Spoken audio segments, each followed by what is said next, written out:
Fadilah Putri dari kelompok 2 akan mempresentasikan tugas bahasa Indonesia kami. Dan sebelumnya saya ingin memberikan ucapan terima kasih kepada Ibu Profesor Dr. Hasna Faizah yang telah mengampu mata kuliah bahasa Indonesia ini. Dan dari kelompok 2 ini, anggotanya adalah saya sendiri yaitu Azizah Mana Fadilah, lalu ada Deyan Afrian Saputra dan juga Dewi Wahyuni. Pembelajaran bahasa Indonesia tidak bertujuan sekedar mengantarkan mahasiswa untuk mencapai nilai tertinggi, tetapi juga diharapkan dapat menjadi wahana untuk yang pertama adalah menumbuhkan sikap mental sivitas akademik yang mampu mengapresiasi nilai-nilai bahasa Indonesia sebagai simbol kedaulatan bangsa dan negara. Lalu yang kedua, memberikan pemahaman dan penghayatan atas keberadaan bahasa Indonesia sebagai bahasa pemersatu bangsa dan bahasa efektif. Lalu, pembelajaran bahasa Indonesia ini juga bertujuan untuk menyiapkan sivitas akademik agar mampu menganalisis permasalahan dan mencari solusi terhadap persoalan kehidupan bermasyarakat, berbangsa, dan bernegara melalui pembuatan dan penggunaan teks, dan juga mengembangkan keterampilan berkomunikasi. Materi selanjutnya adalah kompetensi dan desain pembelajaran. Mata kuliah Bahasa Indonesia didesain sedemikian rupa sehingga dapat menjadikan bahasa Indonesia sebagai wahana untuk ekspresi diri dan akademik. Dan desain itu dapat digambarkan ke dalam poin-poin sebagai berikut.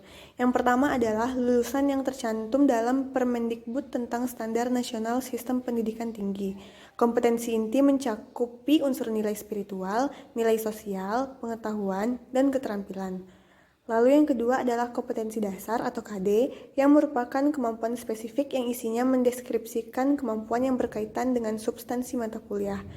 Lalu ada kompetensi inti 1 dan 2 yang berfungsi sebagai dasar aksiologis mata kuliah dan juga kompetensi inti 3 dan 4 yang dikembangkan secara konsisten dan interaktif sebagai dampak instruksional.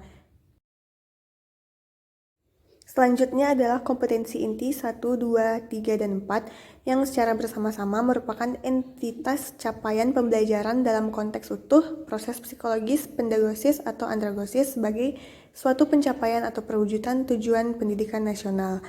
Lalu ada kompetensi dasar yang dijabarkan secara utuh, koheren, dan konsisten berdasarkan pada kerangka kompetensi inti 1, 2, 3, dan 4. Dan dasar 1 sampai dengan 1-3 berfungsi untuk membangun sikap spiritual sivitas akademik. Lalu ada kompetensi dasar 21 sampai dengan 24 yang berfungsi untuk membangun sikap sosial dengan cara menunjukkan perilaku jujur, responsif, santun, tanggung jawab, peduli, disiplin, dan toleran atas keberagaman dan menggunakan bahasa Indonesia untuk menyampaikan teks akademik. Lalu ada kompetensi dasar 31 sampai dengan 34 yang bertujuan untuk memberikan wawasan dan pengetahuan berbahasa Indonesia kepada sivitas akademik.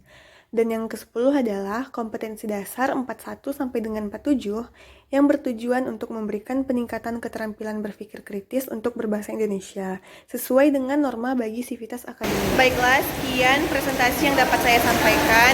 Lebih dan kurang mohon maaf. Wassalamualaikum warahmatullahi wabarakatuh.